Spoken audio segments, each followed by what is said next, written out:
স্বাগত একুশে বিজনেসের সঙ্গে আছি মহিমা পলি। দর্শক, আপনারা জানেন ঢাকা স্টক এক্সচেঞ্জের লেনদেনের সমাপ্তি হয়েছে এবং দিনের শেষটাও হয়েছে সূচকের পতনের মধ্য দিয়ে। এবং লেনদেনের ধারাবাহিকতা যদি বলি, সেটা গত কার্যদিবসের মতো একই ধারাবাহিকতায় লেনদেনের শেষ করেছে। এবং দিন শেষে আমরা যদি একটু সূচকগুলোর অবস্থান দেখে নিই যে কোন অবস্থানে থেকে আজকে ঢাকা স্টক এক্সচেঞ্জের লেনদেনের সমাপ্তি হয়েছে, চলুন আমরা দেখে নিই সূচকের অবস্থান। দিন শেষে আমরা যেমনটা বলছিলাম যে সূচকের পতনের মধ্য দিয়ে লেনদেনের সমাপ্তি হয়েছে আজকে ঢাকা স্টক এক্সচেঞ্জে। আপনারা দেখছেন যে 41 পয়েন্টের মতো কমেছে ডিএসসির প্রধান সূচক, 5230 পয়েন্ট এই সূচকের অবস্থান রয়েছে। লেনদেন হওয়া প্রতিষ্ঠানগুলোর মধ্যে বেশিরভাগ প্রতিষ্ঠানের কিন্তু শেয়ারের দর হারিয়ে আজকে লেনদেনের সমাপ্তি হয়েছে। 229টি প্রতিষ্ঠানের শেয়ারের দর হারিয়েছে, সেখানে দর বাড়ার সংখ্যা দেখছেন 112টি, অপরিবর্তিত প্রতিষ্ঠানের সংখ্যা 52টি। এবং লেনদেনের পরিমাণটাও যদি একটু দেখে নিই, আমরা দিন শেষে দেখে নিব যে লেনদেনের পরিমাণ ছিল 666 কোটি টাকা। এবং সূচকের পতনের মধ্য দিয়ে লেনদেনের সমাপ্তি হলেও লেনদেন কিন্তু মোটামুটি একটা ধারাবাহিকতার মধ্য দিয়ে কিন্তু লেনদেন হচ্ছে ঢাকা স্টক এক্সচেঞ্জে। তো দর্শক, পুঁজিবাজার নিয়ে আরও বিস্তারিত জানতে এখন আমরা কথা বলবো এনএলআই সিকিউরিটিজের চেয়ারম্যান ব্যারিস্টার রেদওয়ান হোসাইনের সঙ্গে। আপনাকে স্বাগত আমাদের আজকের অনুষ্ঠানে। জি, শুনতে পাচ্ছেন নিশ্চয়ই? জি, আমি শুনতে পাচ্ছি। জি, যে এই যে লেনদেনের যে চিত্র দেখছি আমরা ঢাকা স্টক এক্সচেঞ্জে, গত কার্যদিবসও একই রকমভাবেই লেনদেন শেষ করেছে, আজকেও সেই একই ধারাবাহিকতায় লেনদেন শেষ হচ্ছে। এটা আসলে কোন দিকে যাচ্ছে পুঁজিবাজার? জি, আসলে আমাদের পুঁজিবাজার তো সামগ্রিক দেশীয় অর্থনীতি এবং গ্লোবাল ইকোনমির সাথে রিলেটেড। তো আপনারা খেয়াল করেছেন আজকে প্রায় 1 মাস হতে চললো ইরান এবং ইউএস এর যুদ্ধ। জি তো প্রথম দিনই যেদিন যুদ্ধ শুরু হয়েছে তার 2-1 দিনের মধ্যে আমরা মার্কেটে একটা বড় পতন বা ইম্প্যাক্ট দেখতে পেয়েছি।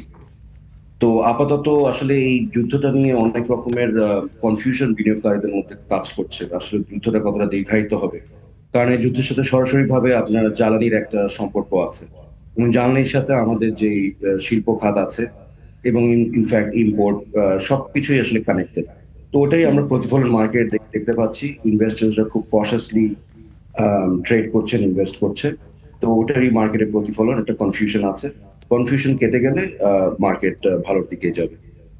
জি, আমরাও তেমনটাই আশা করছি। আসলে যেখানে ইন্টারন্যাশনাল মার্কেটটাই এখন এই মুহূর্তে ভোলাটাইল অবস্থায় রয়েছে, সেখানে সেই অবস্থাটা আমাদের দেশের শেয়ার বাজারে পড়বে।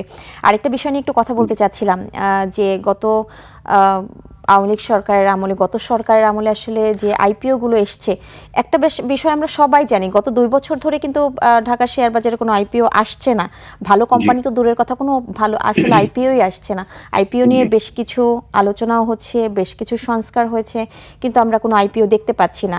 আর গত সরকারের আমলে যে আইপিওগুলো এসেছে, তার অনেকগুলো কোম্পানি আসলে প্রশ্নবিদ্ধ। আমি যদি একটা কোম্পানির নাম উল্লেখ করি, কপারটেকের আইপিও হিসাব নিয়ে প্রশ্ন তুলেছেন বিএসসিসি এবং এটা নিয়ে তদন্ত চলছে। আসলে এই দায়টা কাদের? জি, আপনার প্রশ্নটা কারেক্টলি করেছেন। এই এই প্রশ্ন বা এই বিষয়ের সমস্যা আমরা অনেক বছর ধরে দেখে আসছি। আগের কমিশন ঠিক বলে না, তার আগেও যে কমিশন ছিল সেখানেও আমরা দেখেছি আইপিও নিয়ে প্রশ্ন ওঠে। আসলে সামগ্রিক অর্থনীতিতে আমি যেটা খেয়াল করেছি, পুঁজিবাজারের প্রতি যতটা আগ্রহ সরকারের রিফর্ম এন্ড আগ্রহ থাকা উচিত, মেবি ওখানে সব সরকারেরই কম বেশি একটু ঘাটতি রয়েছে। কারণ পুঁজিবাজারকে আপনার it has to be a mainstream funding এর একটা জায়গা যদি করা হয়, যেটা অন্যান্য দেশে আছে, সেই ক্ষেত্রে তখন আপনার আইপিও তে ভালো ভালো কোম্পানি আসবে। এসব কথা শুধু আমি না, আমাদের যারা বিজ্ঞ আছেন, বিশ্লেষক আছেন, এসএসসি তে ডিএসসি তে যারা আছেন, আমাদের শীর্ষ নেতারা সবাই কিন্তু আসলে বলছেন যে রিফর্ম করা দরকার।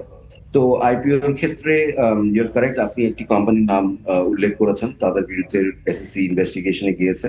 এটা ভালো উদ্যোগ। জি এরকম এগুলোর মাধ্যমে আসলে স্বচ্ছতা এবং জবাবদিহিতা ক্রিয়েট হয়। বাট প্রবলেম যেটা হচ্ছে, আপনার যখন আইপিওটা হচ্ছে তখন যদি আমার রেগুলেটরি বডি বা অন্যান্য কোনো কারণে একটা খারাপ কোম্পানি আইপিওর মাধ্যমে লিস্টিং চলে আসে, বিনিয়োগকারী তো অ্যাকাউন্টস দেখে ইনভেস্ট করছে। সো পরবর্তী যখন ইনভেস্টিগেশন হয়, ওটার একটা ইম্প্যাক্ট আবার মার্কেটে পড়ে এবং বিনিয়োগকারী সেখানে সাফার করে। তো এই ক্ষেত্রে আমি বলবো যে অবভিয়াসলি আমাদের আইপিও এনকারেজ করতে হবে, ভালো ভালো গভর্নমেন্ট কোম্পানিজ ভালো ভালো প্রাইভেট কোম্পানিজ গুলোকে এনে মার্কেট ডেপথ ইনক্রিজ করা দরকার, এবং কেয়ারফুলি অ্যাসেস করে অ্যাকাউন্টস গুলো অ্যাসেস করে করতে হবে। বাট এটাও ভালো উদ্যোগ, এসএসসি টাইম টু টাইম এগুলো করছে, ইনভেস্টিগেশন করছে, এগুলো ভালো। জি। কিন্তু এটা তো ধরেন একটা কোম্পানি আসলে পুঁজিবাজারে বেশ কিছুদিন থাকার পরে এই উদ্যোগগুলো নেওয়া হ্যাঁ। হয়েছে, কিন্তু এরই মধ্যে কিন্তু এই কোম্পানিতে বিনিয়োগকারীরা ইনভেস্ট করেছেন। ঠিক আছে, তো সেক্ষেত্রে আলটিমেটলি লুজার হচ্ছেন কিন্তু সাধারণ বিনিয়োগকারীরা, বরাবরই যেটা আমরা দেখে আসছি। কিন্তু জি। আমার একটা প্রশ্ন হচ্ছে যে যে কোনো একটা কোম্পানি পুঁজিবাজারে আসার আগে তার কিন্তু বেসিক ক্রাইটেরিয়া থাকে, জি। সেই জায়গাটাতে আমরা কেন নজর দেই না পুঁজিবাজারে আসার আগে?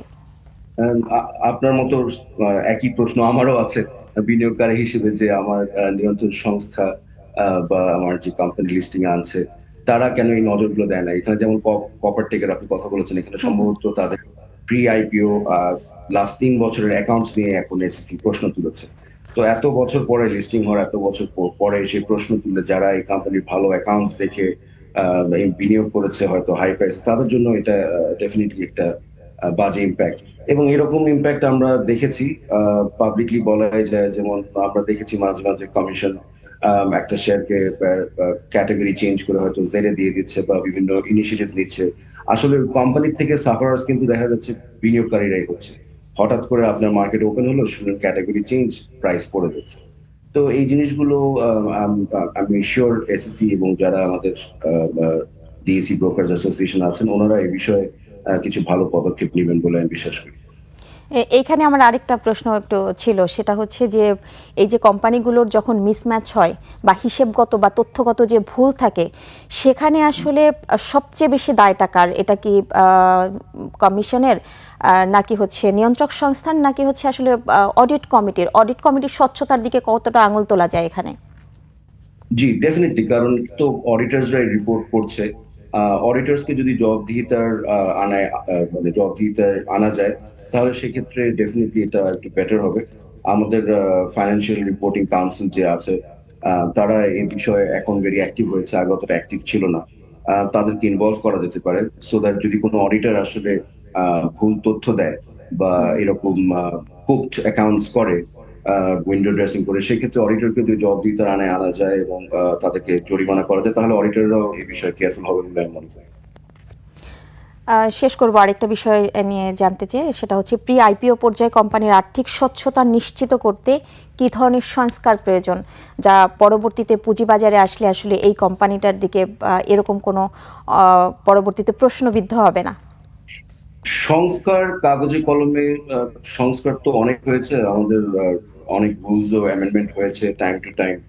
আসলে মানসিকতায় পরিবর্তনটা আমার কাছে মনে হয় বেশি জরুরি। অনেক আইন করা হয়েছে, আইনের ইমপ্লিমেন্টেশনও করার চেষ্টা করছে।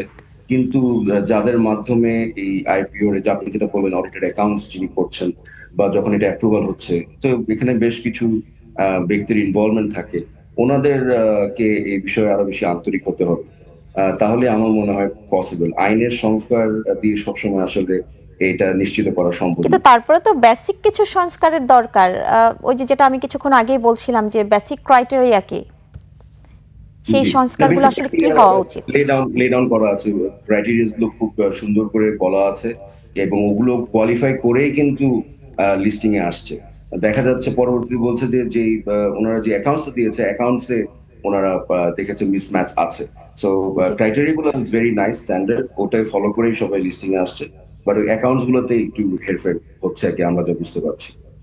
আর পরবর্তীতে এই ধরনের কোম্পানির এগেইনস্টে আসলে কি ধরনের পদক্ষেপ নেওয়া উচিত বলে আপনি মনে করছেন? আম, আমরা যেটা দেখেছি, নিয়ন্ত্রণ সংস্থা তো তাদেরকে অ্যাজ ইউজুয়াল ওনারা তদন্ত করবেন, তদন্ত করার পরে ওনারা আইন অনুযায়ী তাদের জরিমানা করবেন, এতটুকুই এখন পর্যন্ত আইনে বলবৎ আছে। জি।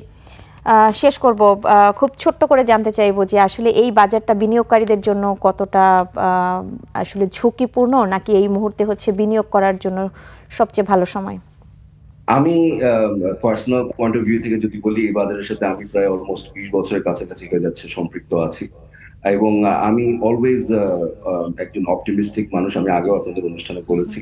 তো এভরি কর্নারে উই লুক এট অপরচুনিটি। তো এখন শর্ট টার্মে যদি আমি দেখি যুদ্ধ এবং তেলের যে স্পেশালি তেলের আপনি $73 থেকে আজ মনে হয় $115 চলে গেছে, এটা একটা মেজর ইম্প্যাক্ট করবে আমাদের ইকোনমিতে, কোনো সন্দেহ নাই। যদিও আমাদের জ্বালানি মন্ত্রী রিসেন্টলি বলেছেন যে তেলের মজুদ ঠিক আছে, তারপরেও এটার একটা অ্যাডভার্স ইম্প্যাক্ট অলরেডি আমরা সোসাইটিতে দেখছি। আমরা কাজে কর্মে আমাদের ট্রাভেল করতে সমস্যা হচ্ছে, ইন্ডাস্ট্রিগুলোতেও অলরেডি এই ক্রাইসিসটা ফিল করছে। তো এগুলোর একটা শর্ট টার্ম ইম্প্যাক্ট মার্কেটে ডেফিনেটলি পড়বে। বাট যারা ইনভেস্টর তাদেরকে সময় বুঝে, কারণ আলটিমেটলি যুদ্ধ টুডে অর টুমরো শেষ তো হবেই, হয়তো 15 দিন, হয়তো বা 1 মাস। তারপরে ডেফিনেটলি অর্থনীতিও বাউন্স ব্যাক করবে এবং ইকোনমিও বাউন্স ব্যাক করবে। বাট হ্যাঁ, শর্ট টার্মে আমি যা দেখছি এই তেল এবং এলএনজি এলপিজি নিয়ে যে সমস্যাটা, এটা আমাদেরকে কিছুটা ভোগাবে বলে আমার মনে হচ্ছে। জি, অনেক ধন্যবাদ আপনাকে আজকে আমাদের সঙ্গে যুক্ত হওয়ার জন্য। আপনাকে ধন্যবাদ ম্যাম। জি, দর্শক, এতক্ষণ আমরা পুঁজিবাজার পরিস্থিতি নিয়ে কথা বলছিলাম এনএলআই সিকিউরিটিজের চেয়ারম্যান ব্যারিস্টার রেদওয়ান হোসাইনের সঙ্গে। এবার নিচ্ছে একটা বিরতি। বিরতির পর দেশ বিদেশের অর্থনীতি এবং ব্যবসা বাণিজ্যের নানা খবর নিয়ে আসছেন মার্জিয়া প্রেয়সী। সঙ্গেই থাকুন।